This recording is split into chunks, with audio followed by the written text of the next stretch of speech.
자, 안녕하십니까. 기출 풀어주는 남자입니다.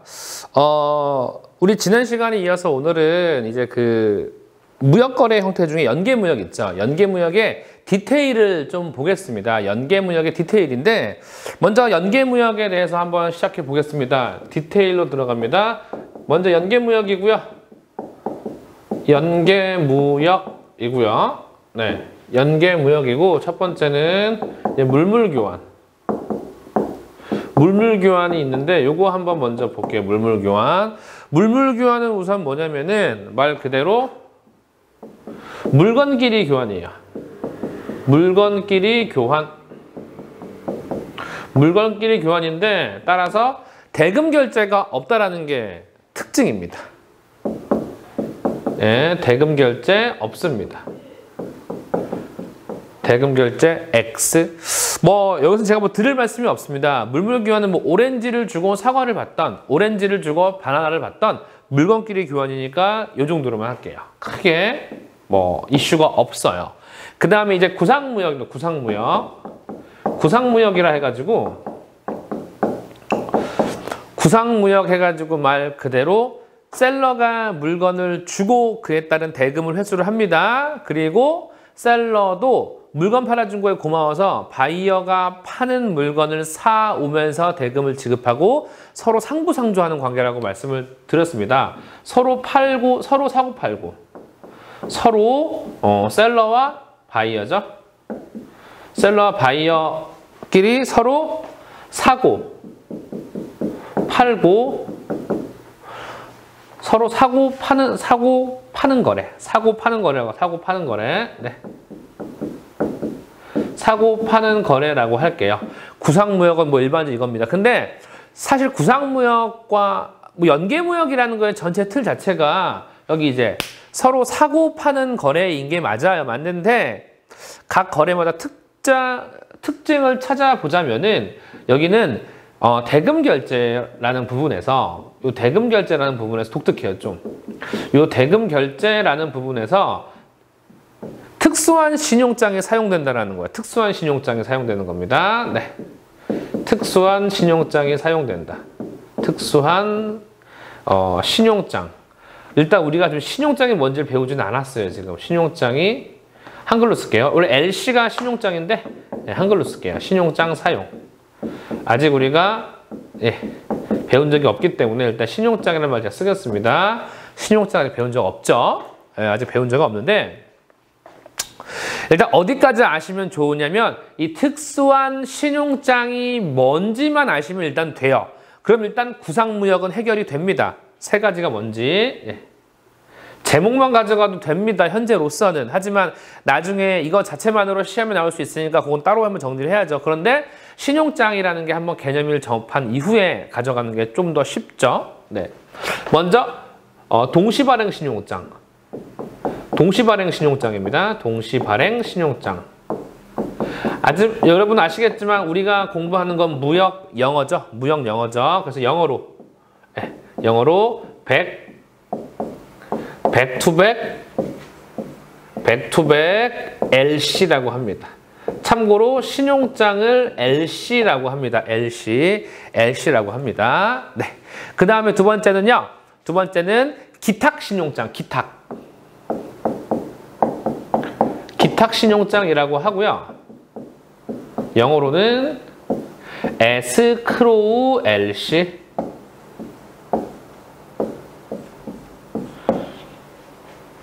마지막은요. 토마스 신용장. 네, 토마스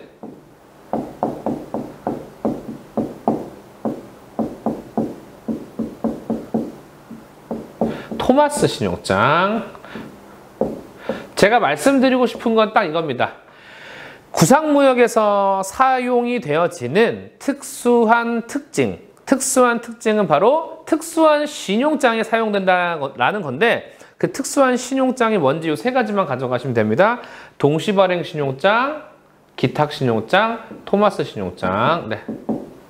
이렇게 세 가지만 일단 가져가시면은 큰 문제 없을 것 같습니다. 네, 구상무역은 딱 이렇게 키워드입니다. 요것만 딱 키워드 가져가 주시고요. 네.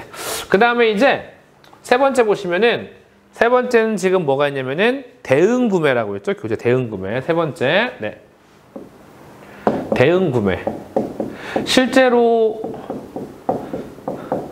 대응 구매이건 구상무역이건 서로 간의 무역 행위를 주거니 받거니 하는 것, 즉 계약이 연속되는 거래는 맞는데 애초에 대응 구매는 구상무역보다는 절차를 갖춘다는 거예요. 따라서 뭐 물물교환이라든지 구상무역의 공통점은 계약서가 한 장이에요.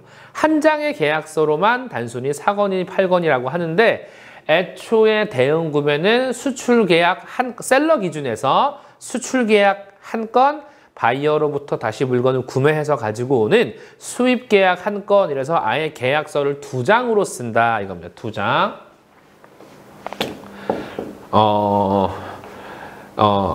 계약 시에 계약서가 2장이라는 거. 계약서 2장, 계약서 2장 작성. 계약서를 2장을 작성한다라는 거. 계약서 2장을 작성한다라는 거 요거 한번 좀 가져가 주시고요. 계약서를 2장을 작성한답니다. 좋습니다. 첫 번째 요거 됐고요. 그 다음 두 번째는 실질적으로 구상무역과 다르게 이거는 뭐 일반 결제, 모든 결제 다 가능합니다. 일반 결제 방식 모두 다 사용합니다. 일반 결제 방식 모두 사용을 합니다. 네. 그럼 이제 어떻게 체크를 할 거냐면은 특히 우리가 이슈화 되는 게 대응 구매와 구상무역이 많이 이슈가 됩니다. 따라서 구상무역의 키워드는 뭐였습니까? 특수한 신용장이 몇 개가 사용되는 거였습니까? 하나, 둘, 세 개가 사용되는 거였죠? 그러면 구상무역을 뭐라고 부르는 게 더 편해요? 구상무역이라 부르는 게 편해요? 아니면 구삼무역이라 부르는 게 편해요? 구삼무역. 93이죠? 왜 3이냐고요? 3개의 특수한 신용장이 사용된다. 구삼무역. 대응 구매는요? 대응 구매의 키워드는 뭐예요? 대응 구매 키워드는 뭐가 2장이라는 거예요? 뭐가 2장? 계약서가 2장이라는 거잖아요. 그러면은 대응 구매라고 하는 게 좀 더 그냥 일반적이긴 한데 좀 더 우리가 특출나게 기억할 수 있으면 대응 두매. 대응 두매. 뭐가 두매라는 거예요? 계약서가 2매, 1매, 2매, 3매 할 때 2매라는 겁니다. 대응 구매 이렇게 하나 가져가 주시면 됩니다. 따라서 6페이지, 교재 6페이지와 그 다음에 교재 7페이지를 보셨을 때 대응 구매에 7페이지까지 있었고요. 밑에 연계무역의 종류라 그래가지고 물물계약, 구상무역, 대응 구매라고 해가지고 쭉 내용이 있습니다. 따라서 표로 잘 정리가 되어 있는데 실질적으로 하나, 둘, 셋, 네 번째 대응 수입 이행 기간이라고 해서 대응 수입이라는 거는 제가 수출자라면은 제 수출한 거에 대응해서 제가 수입할 때 과연 수출한 날로부터 얼마 기간 안에 수입을 해주는 게 일반적이냐, 연계무역을 시행해 주는 게 일반적이었는데 실질적으로 3년과 5년이라고 합니다. 3년과 5년이라고 합니다. 이것도 시험에 나온 적은 없지만 또 혹시 통상이란 말을 쓰니까 아무래도 시험 문제 내기가 애매합니다. 왜냐면 통상이란 말은 어림잡아라고 보는 거니까요. 일반적으로 봐서. 네. 그래서 일단은 결론적으로는 신용장 3가지가 있다는 것, 계약서가 2장이라는 것만 일단 딱 잡아주시고 연계무역의 한 종류구나라고 생각해 주시면 큰 문제 없을 것 같습니다. 마지막으로 한 개 더 볼게요. 마지막으로 한 개 보면 산업협력이라고 해서 요 산업협력이라고 해서 그것도 한번 같이 보겠습니다. 산업협력, 다른 말로 제품 환매라고도 불러요. 제품 환매라고도 부르는데 같이 볼게요. 일단 큰 제목은 산업협력이에요. 산업협력이라고 부르고요. 교재에 있습니다. 참고로 교재는요. 8페이지 되겠습니다. 교재는. 그다음에 키워드를 나열해 볼게요. 일단 제품 환매라고도 부릅니다. 제품 환매. 제품 환매라고 일단 명명을 하고 제품 환매라고 하고요. 요건 이제 이겁니다. 산업협력에 해당하는 수출 형태는 플랜트 설비 수출이라고 일단 가져가 주실게요. 플랜트 그리고 또는 설비 수출. 실제로 플랜트나 설비를 수출하게 되면은 굉장히 장기간 공사입니다. 그렇게 장기간을 통해 플랜트나 설비가 완성이 됐어요. 완성이 된 후 그 완성된 설비로부터 물건이 제조가 될 겁니다. 물건이 제조가 되면은 플랜트를 수출한 사람이 그 완성된 플랜트로부터 나온 제품을 다시 되사주는 계약이니까 플랜트 설비를 수출, 완성된 플랜트로부터 만들어진 물건을 수입, 연계무역이라는 걸 알 수 있으시겠죠? 따라서 정리하면요. 플랜트 수출 후, 키워드 정리할게요. 플랜트 수출 후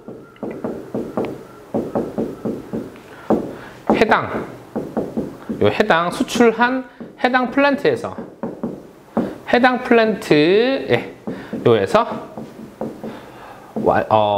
제조된 물품을 수입 이겁니다.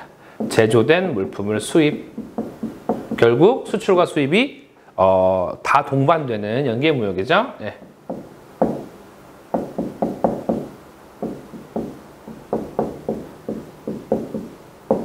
네, 이렇게 좀 보시면 될 것 같습니다. 그렇게 해서 8페이지는 산업협력까지 보셨고요. 제가 정리한 거 외에 여러분들은 교재로서 한번 읽어만 봐주세요. 교재로서 한번 읽어만 봐주시고, 네, 나머지는 없을 것 같습니다. 나머지 밑에 기타 수출입인데 정말 문제가 손쉽게 나온다면은 한 번쯤은 언급될 수 있는 문제라서 체크만 하고 넘어가겠습니다. 8페이지 하단에 요거 좀 영상 정지하고 좀 적어주세요.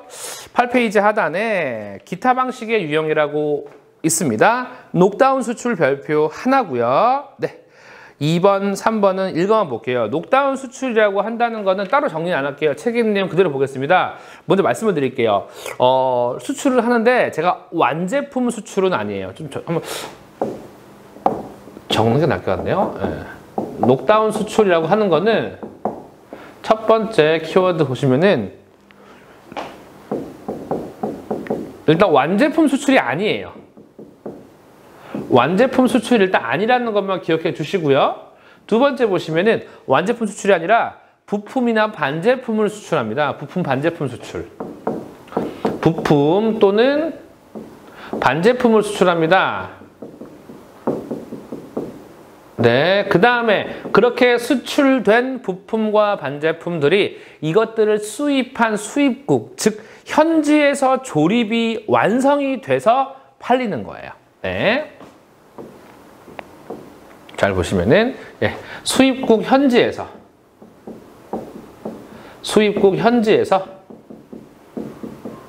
최종 조립 완성 후 최종 조립 후 이제 판매가 이루어지는 겁니다. 뭐 여러 가지 이유가 있을 수 있습니다. 무조건 일단 요거에 대한 특징은 이거를 수입하려면 일단 뭐를 가지고 있어야 돼요?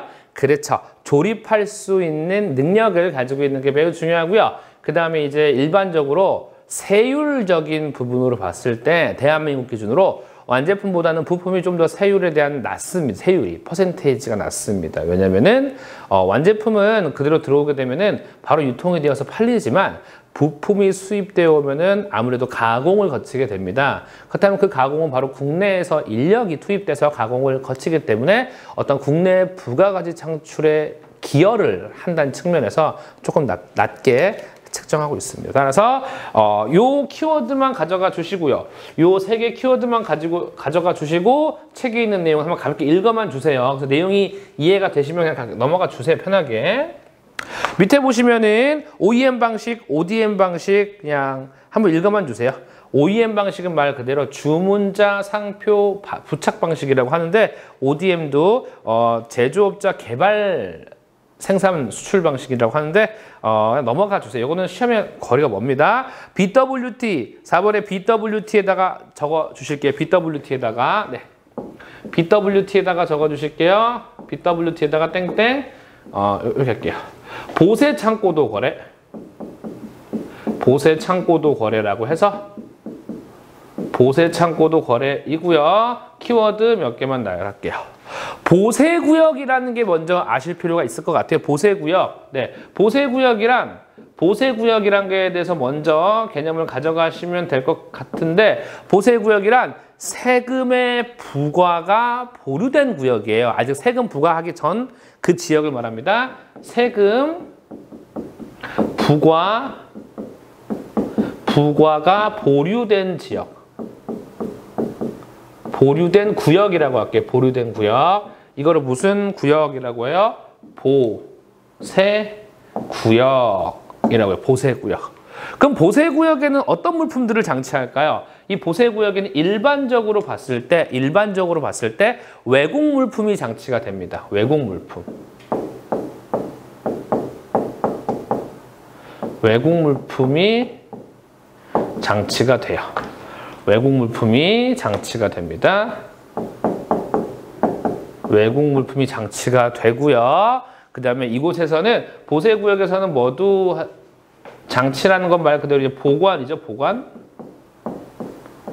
그 다음에 뭐 이제 뭐 가공, 판매,